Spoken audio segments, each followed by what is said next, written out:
you can start your own thing, but you have to be prepared for what could be a pretty treacherous journey, regardless of all your planning. Imagine if you're hiking, you're creating your own trail. You are going off-roading. You don't know what you're going to hit, what you're getting bitten by, but you're going to have lessons upon lessons. There's nothing wrong with it. But I know a ton of people that started with a franchise and then built that confidence, that knowledge. A franchise is truly creating your own trail, essentially like a road with guardrails on this road for you. You guys, I'm with my good friend Lance Graulich. How you doing, man? I am fabulous. Thank you for having me, Stephen. Excited to be here.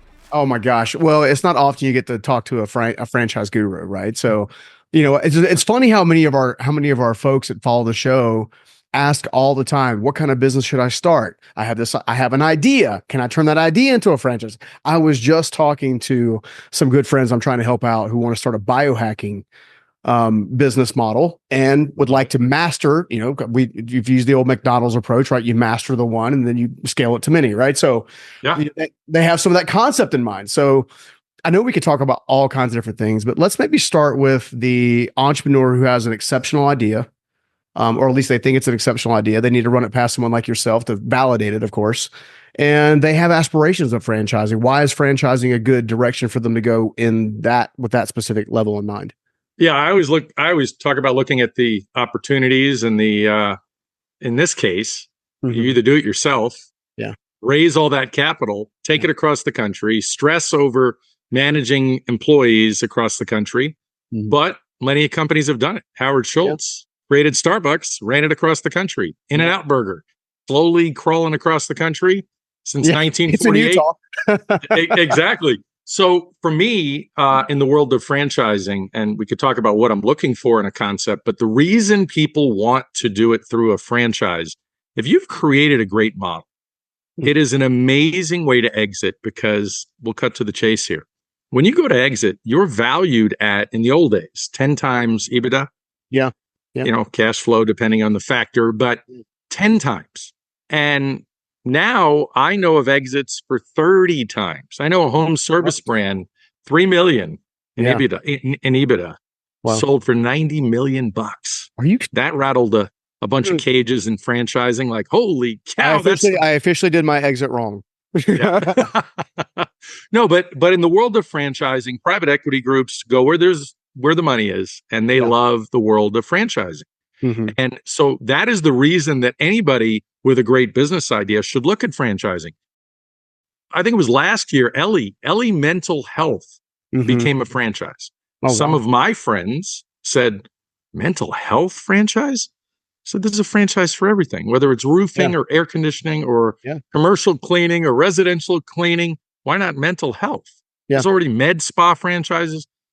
I think they literally did their thing for 3 years, Stephen. 3 years, and exited for $100 million. Now that's what I call $100 million. That's what I call a return right there. Holy smokes! Exactly. Wow. Yeah. Well, it's interesting to me that, as you know, my first company, I started in the trash piles of a construction site and grew it and whatnot. And I always felt like we had something special with the business. It's funny, one of the larger manufacturers at the time, the primary service we offered was turnkey siding installation.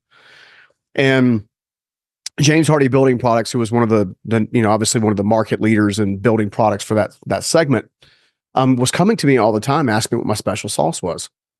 Like, how did you scale a company from literally nothing, to doing, tens of millions of dollars in revenue annually on a regular basis? I'm like, I just did it. Like, and then I started thinking about it. I was like, well, I was adamant about a certain culture. I was adamant about refining systems. I was adamant about customer service satisfaction and always optimizing. I would take it on the chin a few times just to make sure the customers were satisfied. Because my first mentor, Steve Myrick, told me a long time ago, it's like, look, you make one person happy, they'll tell 10 people. You make one person mad, they'll tell 100, right? So the law of averages was already against me. And then it got me thinking, with so many roofing businesses and HVAC companies and these other companies that are doing really well in the franchise model, why hasn't siding taken off? And the reason I say that is because when I was trying to exit, we got a lot of pushback on the siding segment. However, our roofing division, people were very attracted to, which was weird to me because we made more money on the siding side than we did on the roofing side. Yeah. Those are people that just don't know, because we all know the riches are in the niches. Mhm. When I became a Wingstop franchisee many, many years ago, a lot of my friends, when I got into it, go, chicken wings? That's like an appetizer.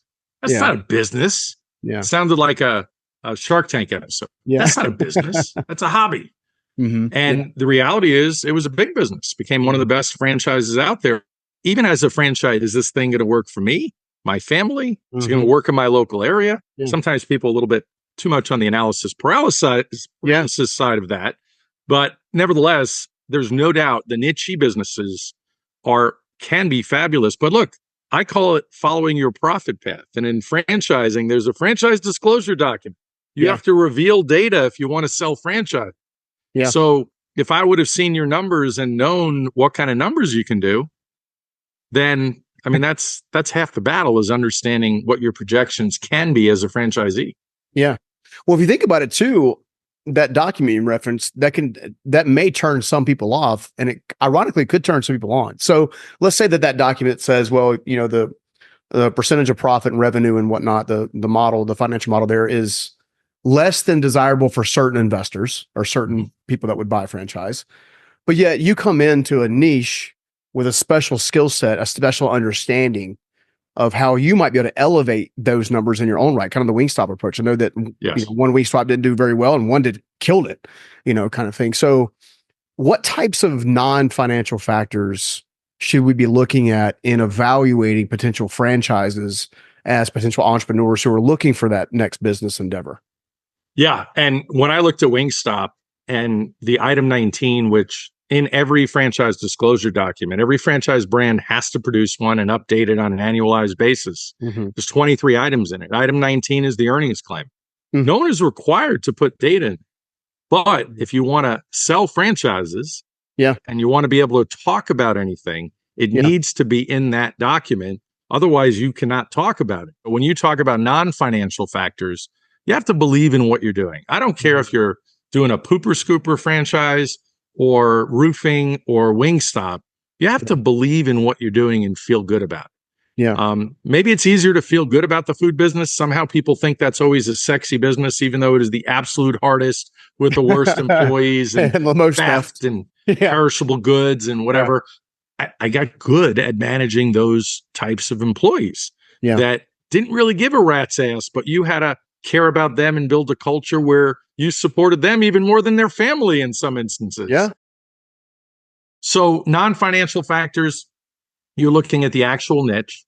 You're looking at whether you think personally it's something that can grow. Because at the end of the day, every early stage investor in Uber or any tech company, they were betting on a horse, so to speak. Yeah.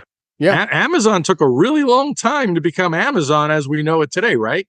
So it's no different when you get in the early stages of a franchise, is you truly have to believe that this is going to work. However, if your risk tolerance is such that you're going to say, Lance, I got a family, I got young kids, which a lot of my clientele does, and that's a whole other story. Franchise owners today are skewing so much younger than ever. In the old days, it was a 50-year-old guy retiring from his one corporate job. Yeah. Now I'm talking to 32-year-olds. It's interesting because I was thinking about different businesses. At a lot of 7-figure entrepreneurs that I know, right? They just crossed the 7-figure threshold. They talk about building a business where your 8 and 9-figure entrepreneurs focus on assembling a business. So, getting the pieces to put together. And one of the things that I was thinking of specifically in the independent business model, which is where I would, I was raised, so to speak. I paid a lot of stupid tax. And I would have much rather have had some frame of reference, some formula, something to follow. It's funny how many entrepreneurs I work with all the time now that a basic SOP is like something out of the, I don't know, the stratosphere or something. And almost all these different franchises I'm aware of, they have a proven system that they follow that tells you exactly what to do and when to do it, including learning how to read financial statements, which took me 10 years to figure out as a GED kid. You're just greedy and entrepreneurial. So Yeah. maybe if you don't mind, break up a little bit more about kind of the standalone opportunities and risk with a franchise model, and the same with the independent business model as you kind of see it. Yeah, and it's such a great question. I honestly think the risk in most cases is that the brand doesn't know you. They don't know whether you're going to work. They don't know what kind of leader you're going to be. Are you going to be able to hire people and build an appropriate culture? But franchises are absolutely designed to give you everything you need to know. I call paying that franchise fee to join a franchise that could be 30,000, could be 50,000 bucks for the first territory, exclusive territory. And that's like your mastermind fee. Yeah. I had Kelly Roach on my podcast a long time ago, and she told me her mastermind was $80,000. And I said, okay, that's like, more than joining a franchise. But in a franchise, you're rubbing elbows with people doing the exact same thing as you. And in some cases, I could point you in the direction of certain franchises in senior home care or home services, franchisees doing $40 million a year. Well, you definitely want to know what they're doing, because you're just starting and your goal is to get to your first million in revenue. Yeah. So the systems, the beautiful part about franchising, Stephen, is depending on your appetite and depending on your risk tolerance, you don't have to be an early stage franchisee at Wingstop. You can get into a developed HVAC company, roofing, senior home care, business services, coaching type brand, depending on your skill set. Yeah. I have a brand that's been around since 1965, citywide. Wow. If anybody listening has sales ability, I feed them great franchisees that came out of tech or whatever. Wow. And they're just calculating, hey, I'll see how quickly I can get up to 600,000 in net income a year from this particular franchise, just because I have sales ability and I could follow their system. So the SOPs are all laid out. But here's the key to franchise. When you work with me, being that I'm a franchise broker, consultant, strategist, I'm going to listen to you and understand you. And then based on your needs and your goals, I'll put you with the brands. I'll introduce you to the brands that are going to fit you. You just don't know that yet. Yeah. And as you get in conversation with the brands, besides seeing the disclosure document, as you go down the path, you go through a stage we call in franchising validation. It's a thing. Yeah. Every great brand has a great validation process where you now get to talk to the franchisees, hear about their experience. So, Stephen, what was the hardest part of your first 6 months or year with this brand? When did you start cash flowing? What was the best part? What was the hardest thing that you never even imagined would be hard that was? How difficult is it to find employees? So, again, the classic, you're in business for yourself, not by yourself. And again, unlike a mastermind, you're in a scenario where everybody's doing the exact same thing as you and nobody's competing. Yeah. So there's no reason not to divulge your secret as to how to run the best 1 hour heating and air conditioning location in the country, because they're not your competition. Yeah. No, that's such good insight. I was also thinking too, like one of the intangibles or the things that we as entrepreneurs face early on, well, really like a huge chunk of the business that you just touched on in a different kind of way, is if you go and start an independent business, yes, you got market competition. So you're competing against the local market, doing what you do in theory, if there's obviously unless you're super niche. But more importantly, I was alone. Like I was isolated a lot building, it was probably 10 or 15 years before I even found a light network to really tap into and run things past. And, so much about business to me is all about the opportunity and risk factor. There's a ratio, right? There's, historically entrepreneurs are like, everything's opportunity. We'll worry about the risk later. Then you got the analytical side. It's like, no, it's everything's risk. We're at the opportunity later. And what I've discovered is so much of that's in the middle. And to me, hedging bets against your risk profile comes down to the network you have, the business model you follow, and the niche you're passionate about. It seems like if you do those three things with excellence, then you're going to succeed. Yeah. So this idea, this concept of a partnered or peer-to-peer network where you can share ideas that are non-conflict, they're not conflicting, they're not hurting, they're not doing anything wrong, I think it's a big deal. Yes. Because I'm just thinking through my last 25, almost 30 years in business, how many times I was literally, in certain cases, I'm just being honest with my audience, crying about not knowing what to do, knowing I had to make a decision, whether it's hiring and firing, expanding, not expanding, pulling back. A lot of what I learned how to handle COVID when COVID happened was what I learned in 2008 in the downturn. Yeah. I use the same principles to kind of weather those storms and then accelerate accordingly. Yeah. And I look at all of these different types of things where I don't know that entrepreneurs have really digested or really looked into franchising models, because a lot of times at least early on, I was told that I was going to make less money if I did a franchise rather than starting my own standalone business. But then when I did some basic math, I realized how much money I spent on my stupid tax and my learning curve. Yes. I realized I probably would have made more money quicker, faster, earlier with a franchise. Yeah. I mean, there's no doubt that depending on you, it all depends on you and what your skill set is, what your mindset is, all of that rolled into one, and what your real goals are. Some people are really aggressive. I have plenty of franchise friends that make 350,000 a year. They don't work nights or weekends anymore.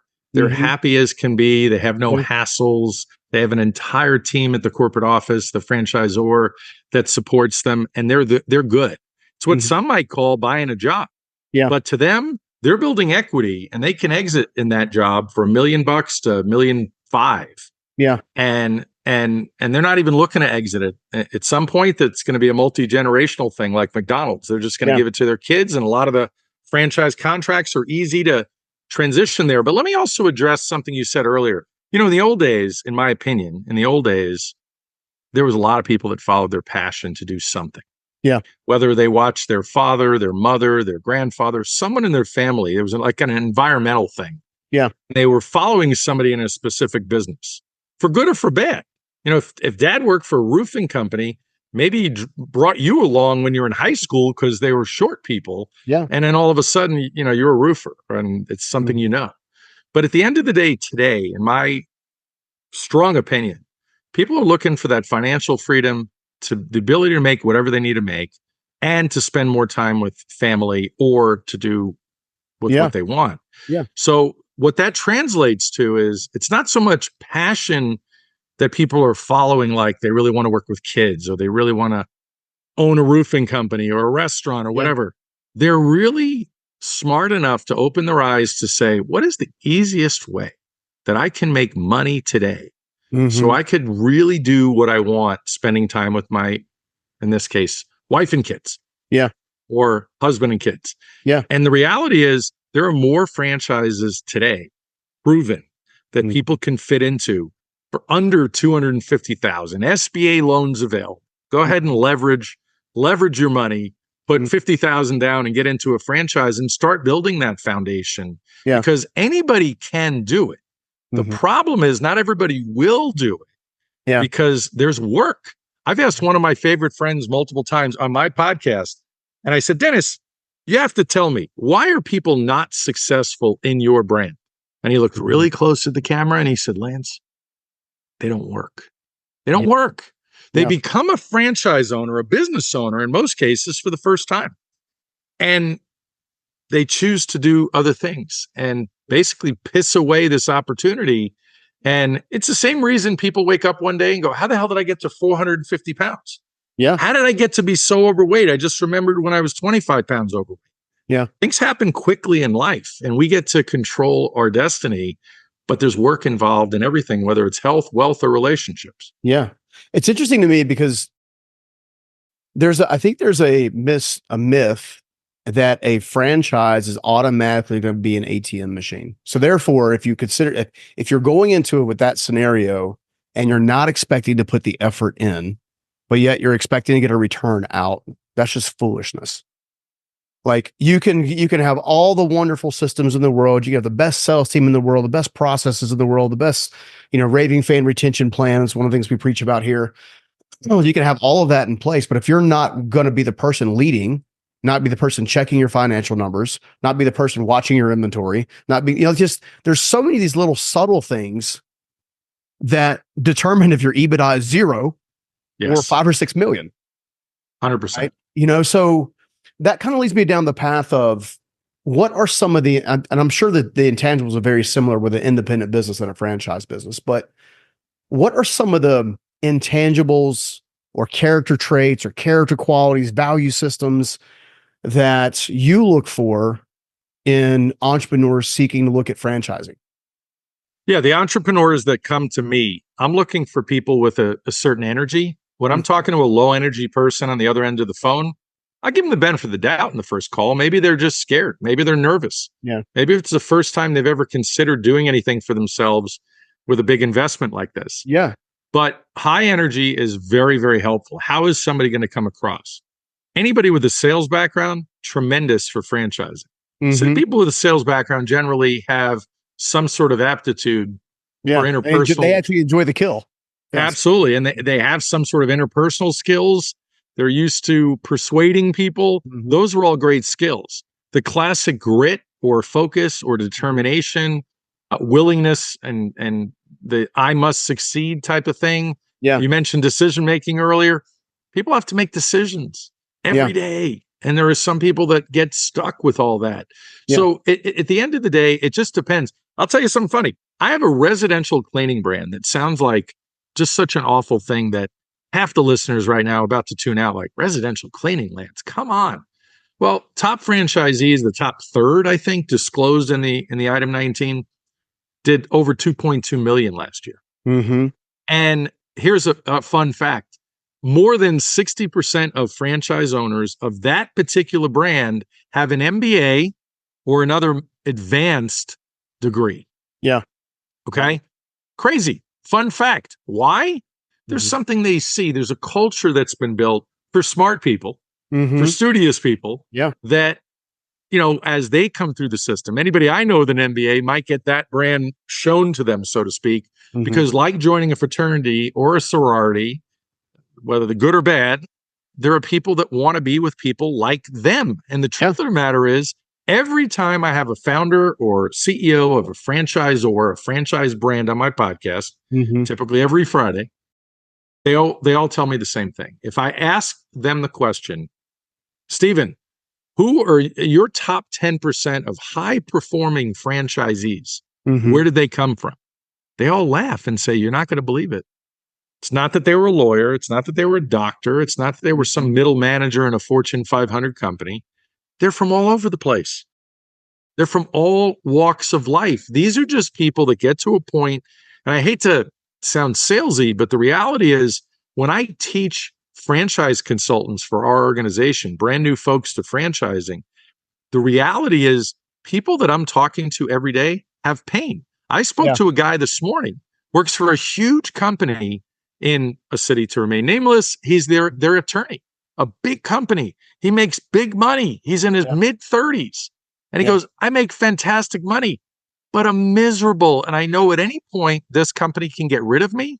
My kids are young. I don't see them as often as I can. So the pain for him is that he doesn't have the time with the family. And by getting into a business, hey, he can create his own business. But we all know how much time. And let me give you a story on that. Spoke to another guy recently and his son. The son wanted me to talk to dad because here dad is getting older. He's in his 50s. I'm going to be 58 this year. And dad was anti-franchise. So dad created his own HVAC company. Didn't know much about it. He paid that. Which tax are you calling it? I call it the stupid tax. The stupid tax. He paid a lot of stupid tax. It took him about 8 years to get up to $850,000 in revenue, and now he's happy. He said, "Well, why would I have joined a franchise?" So because my favorite HVAC franchise, you would have gotten $850 or more in year one. And you pay a $43,000 entrance fee, if you will, the mastermind fee known as the franchise fee. And in year two, you're probably at $1.5 million, $2 million. And the average franchisee is doing $4 million plus. And people are exiting for 40, 50, 60, 108 million as a franchisee. And in most cases, none of them knew anything about HVAC. Hey guys, I hope you're enjoying the show. Steven Scoggins here. I've got something that I think is absolutely going to blow your mind. Imagine taking your life and your business to the whole another level. I'm talking about an 8-figure level and beyond. You see, you've been working your butt off to build your business to where it is now. But what if you could work smarter, free up more time, make more money and impact along the way? How much would that be worth to you? You see, I can prove that basic steps, basic mindset shifts, and subtle changes can make the biggest difference. I want to introduce you to the 8-figure mindset makeover. It's absolutely free and it's here for you. It's a powerful summary of my top strategies that help propel me from the streets, if you will, to upwards of 9 figures and quote unquote success as we like to chase it. This is more than just tips though. It's a complete mindset overhaul with simple hacks that you can apply today to begin working on your unprecedented heights in your own business. I would like the honor to share these types of things with you that turn my dreams into reality so you can experience the same type of joy and freedom that I now get to live out in my own day. In other words, it's time for you to build your own unstoppable enterprise. And if you're really ready to take it to the next level and elevate your life and your business, this is an absolute game changer for you. So if you want to take advantage of this free resource, simply go to the show notes and click the link, or you can go to stevenscoggins.com/8-figure. That's stevenscoggins.com/8-figure. Until then, much love. God bless. Let's get back to the show. Take care. It's such good insight in a lot of different ways. One of the things that comes to top of mind is you can go and create it on your own. Absolutely. I did. Exponential amount of time, energy, and resource. I'll never, my audience has now heard me say this a lot of times. My oldest son came to me, probably right at a year and a half, 2 years ago. He said, "You're an amazing dad. You were an amazing husband. The only thing, if there was one thing we'd ask you to work on is to be more present when you're present." And when I went to go create a standalone business model, now I innovated the market for the area that I was in. So for whatever reason, God chose me to walk out that path. I did so sacrificing quality time a lot of times with people that I love because I was having to innovate and create and systematize a lot of times on the fly until we got past about 80 million. Once we got past about 80 million, there was enough structure and things of that nature, enough of those pieces in place where I started to have some level of freedom, which is about the time I basically exited, right? So the reason I bring that up is because it seems to me that the barrier to entry is so low to get into a quality franchise. So therefore there's a risk reduction there. Yes. There's also a team of people who are going to teach you how to operate a successful organization. If you're teachable and you're learnable and you got tenacity, I think tenacity is a character trait you have to have in entrepreneurship. Absolutely. You also have to be teachable. I think that's a mainstay in any entrepreneurship, whether it be franchise or standalone. Yep. So you got a risk reduction component there. On the backside of that, let's say you go and you have a low barrier to entry, you come into the business, you get taught, you work your business 3 to 5, 10 years, whatever the scenario is for you, you get yourself to exceptional healthy EBITDA, and now you can exit. Mm-hmm. Right? Yeah. Then you'll probably have people come alongside of you again to teach you how to exit, which is a whole other skill set. Like my exit process. I had a call with friends of mine yesterday. They help franchisees that are exiting for 10 million or more plan and strategize. And there's tax planning that goes into it. There's so many different things that go into due diligence and all kinds of stuff. Well, now with the gift tax being redone in 2025, I think we were talking all about that and discussing how to get the word out on that. Yeah. Well, let's spend a little time there, because where I was going to end with that is if you enter in with a franchise model, you're actually being taught how to build a business or how to scale a company, which means once you exit, you have more knowledge and insight to scale your own independent thing if you decided to go that route. 100%. And that is the number one thing. I have a ton of friends that own multiple franchise brands. So I had a lot of Wingstop restaurants. I was president of the Franchise Advisory Council for them. My partner and I did Krispy Kreme donuts in 2 states. Mm-hmm. And then I created my own brand from scratch called Pink Box Donuts because somebody called me one day and said, "You know how to create stuff. Can you create that?" And it's now a pretty big deal in Las Vegas and expanding everywhere now. But I sold out of that. So, and like the title of your podcast, I'm a builder, not a maintainer. That's just been me in my whole life. Yeah, I'm the same way. I love to keep my hands in things. And, to your earlier comment about you, look at your audience now today. That's why you're here. That's why God brought you here, is to spread that word and help people. And that's what I do every day. I do a ton of pro bono work. Anybody listening to this just wants to have a conversation with no intention to buy a franchise, by all means, hit me up. I'm all over the place. Yeah. But the reality is, franchising, you can start your own thing, but you have to be prepared for what could be a pretty treacherous journey. It's regardless of all your planning. You never know what you don't know.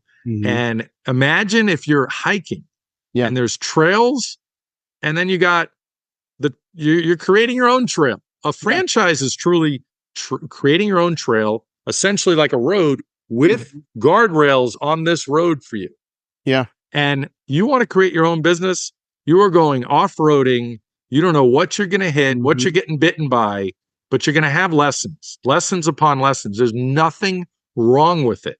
If you feel you want to take that path, by all means. But I know a ton of people that, like me, that started with a franchise and then built that confidence, that knowledge. I know attorneys that get out of law school, practice law for a period of time, hate it, and say, I need to be my own boss. Yeah. And what did two different attorneys I know in different areas of the country do? They bought a franchise. Yeah. Because they could learn. They were smart enough. You mentioned being teachable, being coachable. They now need to learn about themselves what they don't know about business. Yeah. And then once they master that and feel comfortable, maybe they're inspired by an idea and they get to create their own business as well. And I help tons of people. I got a text from a guy that was looking for a franchise years ago. Brilliant young guy. He decided, we stayed in touch all this time. My team helped him set up a franchise system for a golf franchise. It's almost like an Anytime Fitness, but for golf. You can swipe your key fob 24/7.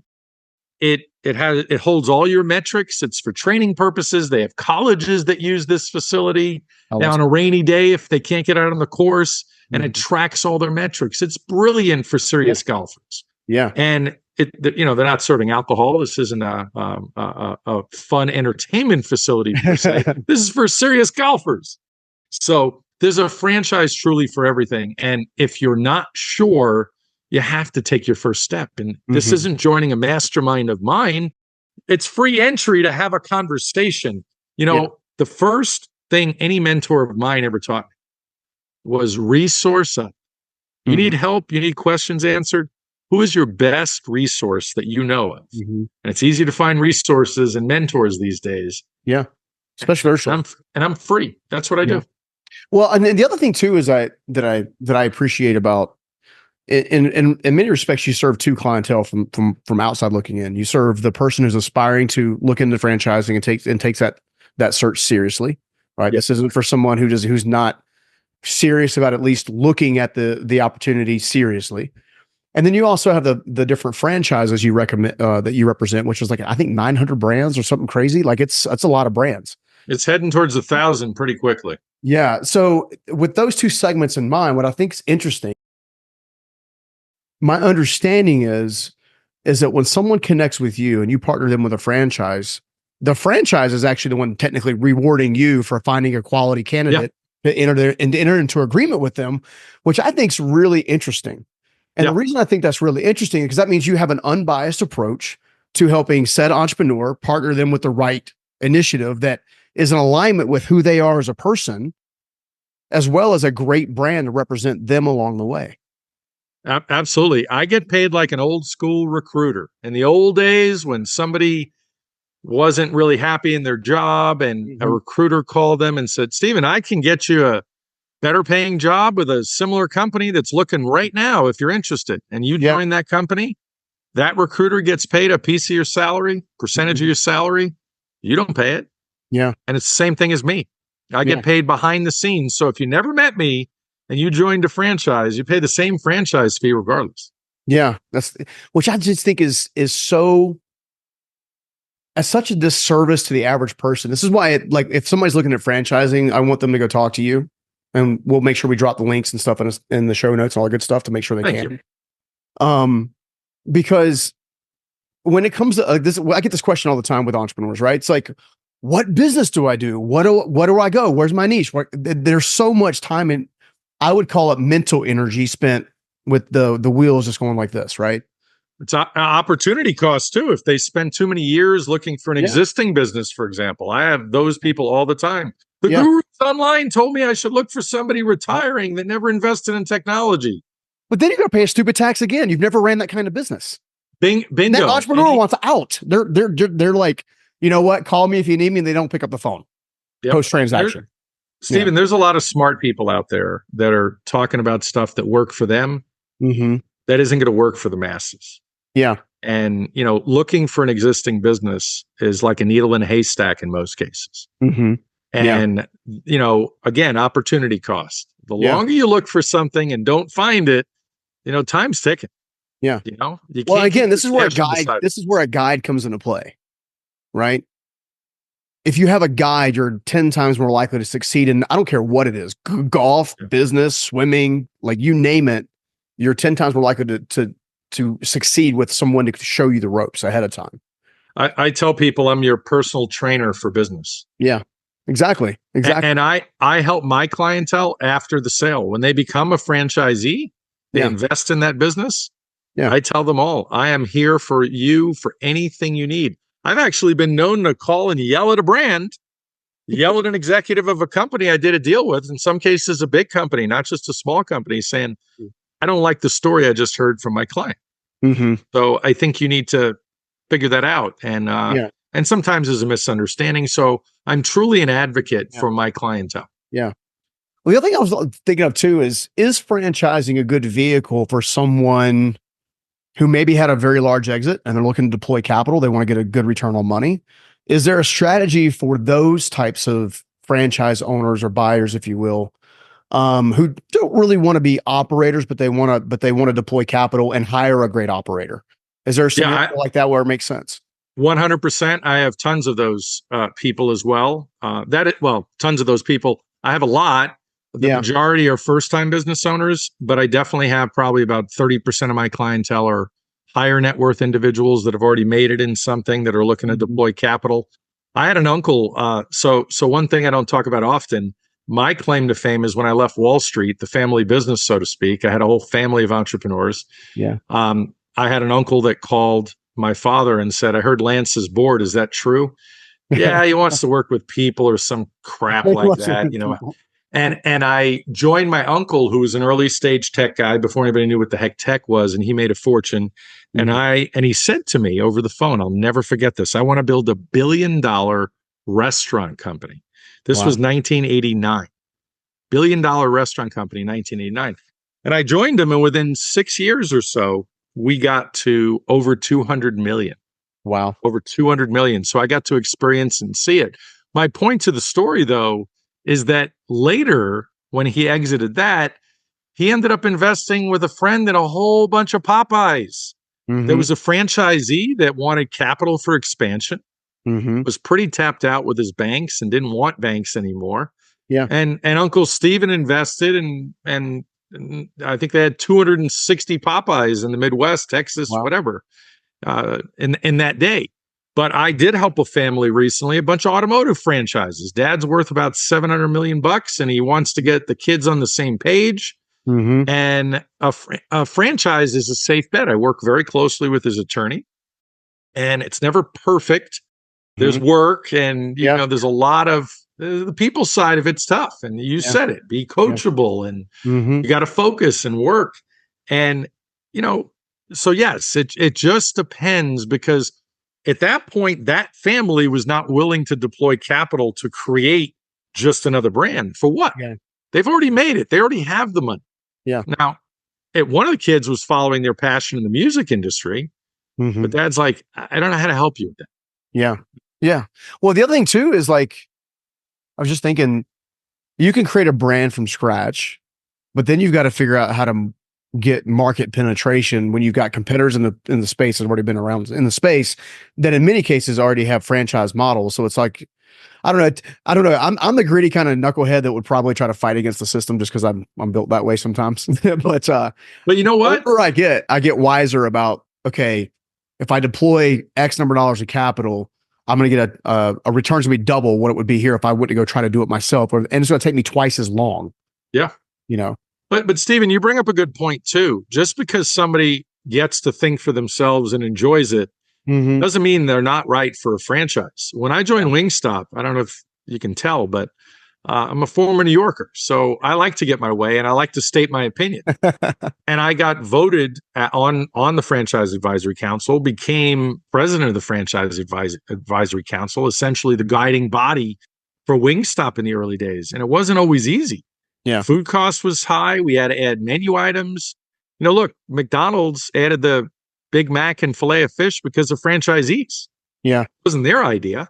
So there's a lot of collaboration in franchising. But yes, if you join the wrong brand, it's like picking the wrong wife. I did that the first time around. Yeah. Franchising is truly about relationships. Mm-hmm. And if you were never successful in a marriage and have no interest in a marriage, franchising might not be right for you. But I did it again, and I had success in life as a married person. I have an amazing wife. Yeah. But there's a give and take, and the best franchise brands, there is a lot of collaboration to help grow the brand to, higher status, if you will. Yeah. Kind of a spin-off question. So nowadays, obviously, I'm in an environment where I'm trying to be wise with deploying capital, and I've got obviously a strategy behind that. Part of my strategy is owning portions of or whole parts of operating companies, right? So yeah, and I'm looking at that. So I'm looking at all kinds of different. I have some stuff for us to talk about when we're done. There we go.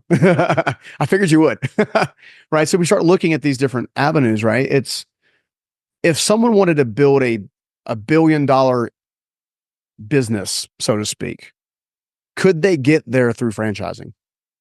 You could, but oh well, if you got to a couple hundred million with nice profitability, with something running essentially on its own because you put a great team in place. Mm-hmm. It didn't take me long to get to 25 million a year with Krispy Kreme donuts in 2 states. And it was myself, an office manager, a controller, and a handyman, a maintenance guy, because somebody had to fix all of this equipment that's covered in sugar all day. Yeah. The conveyor belts and motors. Which I love for Krispy Kreme donuts. They were big in North Carolina. So yeah, of course. They were born in Winston-Salem. Yeah. So bottom line is it doesn't take much in a franchise when people are worried about marketing for you and so many other areas on how to be the best and how to stay the best and new product development and what have you. So you can get to $1 billion. I don't have stats on how many are there or close, but I can tell you there's plenty that are several hundred million. I mean, my uncle did it with TGI Fridays. TGI Fridays was most of the brand that he did, and that was 94 by the time he got there. But look, I always tell people the worst thing that happens is the franchise business of yours is the foundation for things that you then do later. Mm-hmm. There are a ton of people, Junior Bridgman, for example, basketball player.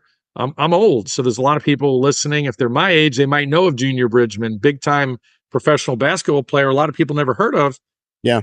So many franchises, made a fortune in franchising, far more than he ever made playing basketball. But then you have Magic Johnson and Drew Brees and Rick Ross and all these other athletes and celebrities that are doing franchises, Peyton Manning. Yeah. And it's a supplement. Shaq is a big one. Shaq's now a franchisor of his big chicken concept. Yeah. But there's a ton of ways to make money. Even Guy Fieri from Diners, Drive-Ins, and Dives has a franchise concept. Yeah. It's a great diversification. You want to create your own stuff? Do it. No reason you shouldn't have franchises as well and put people in place to operate. There are brands. The majority of franchise brands today allow smart business people to jump into their system, and plug and play. I know a Fast Signs franchisee did, I think, 42 million last year. Oh, wow. And he just joined another franchise. Likewise, Stephen, I know a guy that worked at a major roofing company as an employee, raised his hand and said to the franchisor, I want to be a franchisee. I'm tired of training future millionaires. Yeah. I know everything. Now, he didn't leave the company and start his own roofing company. He joined the franchise as a franchisee. In his first year, he did more than 8 million in revenue. Wow. Yeah. Because he knew what he was doing. Wow. Well, in the couple of minutes we got left, I'm curious to know what are some real tangible risk when it comes to stepping into a franchise? Because with every opportunity, there's risk. I'm just curious.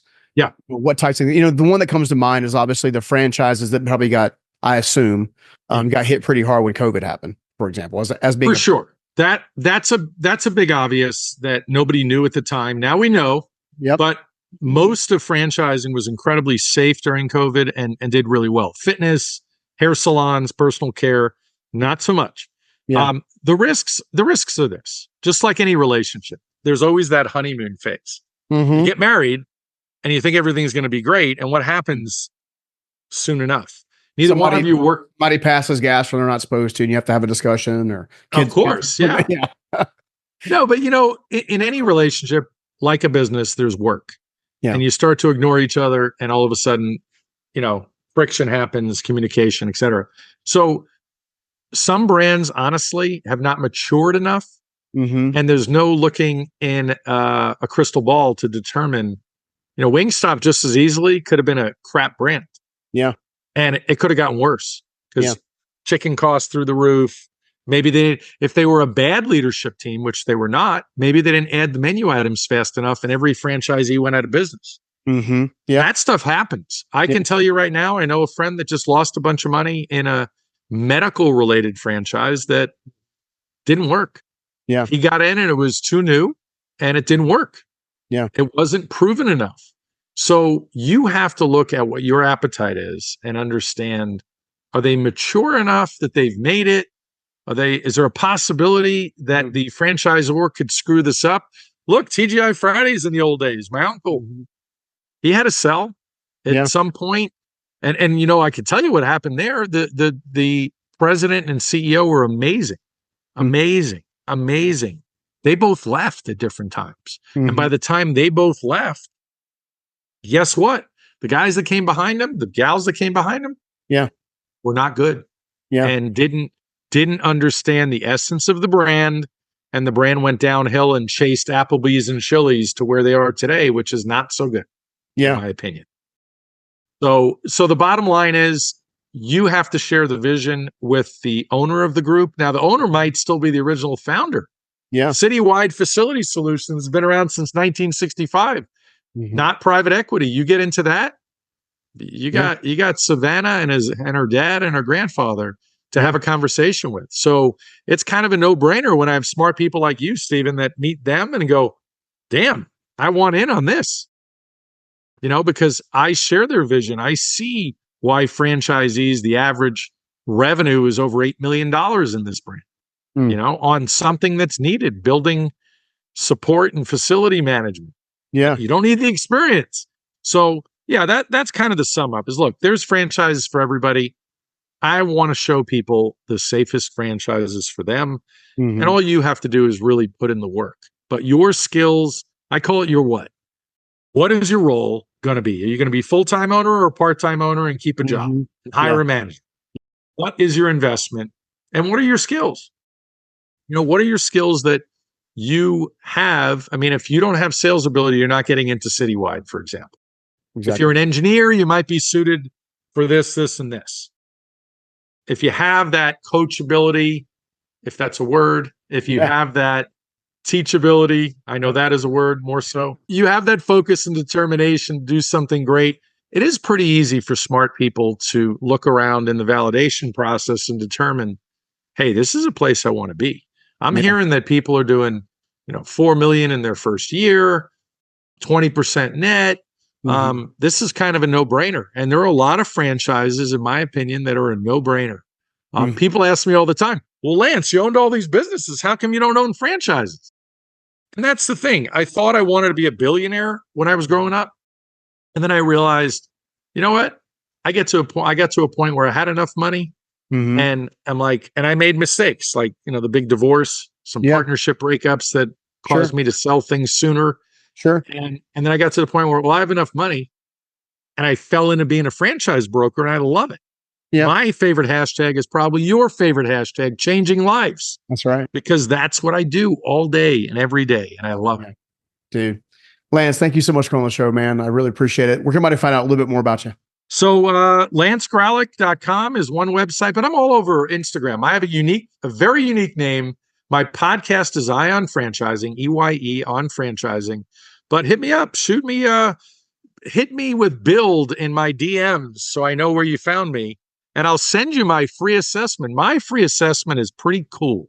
Takes you about 15 minutes. If you're looking for a franchise, it helps me understand based on your mindset, skill set, life experiences, what brands might be best for you, and you get a nice little report. If you're looking to set up a franchise system and you have an independent business, hit me up. Pretty easy. Or hit Steven up. He'll send you to me. Yeah, let's go. Yeah, absolutely. Lance, thank you again, my friend. My pleasure. All right, take care. I hope you liked that video. And if you did, make sure you check out this next video right here. Most people are overeducated underachievers or over awake underachievers. They know so much more in this information age that we're living in. They know so much because they read, they are on Instagram, they follow the gurus, podcasts, all this stuff.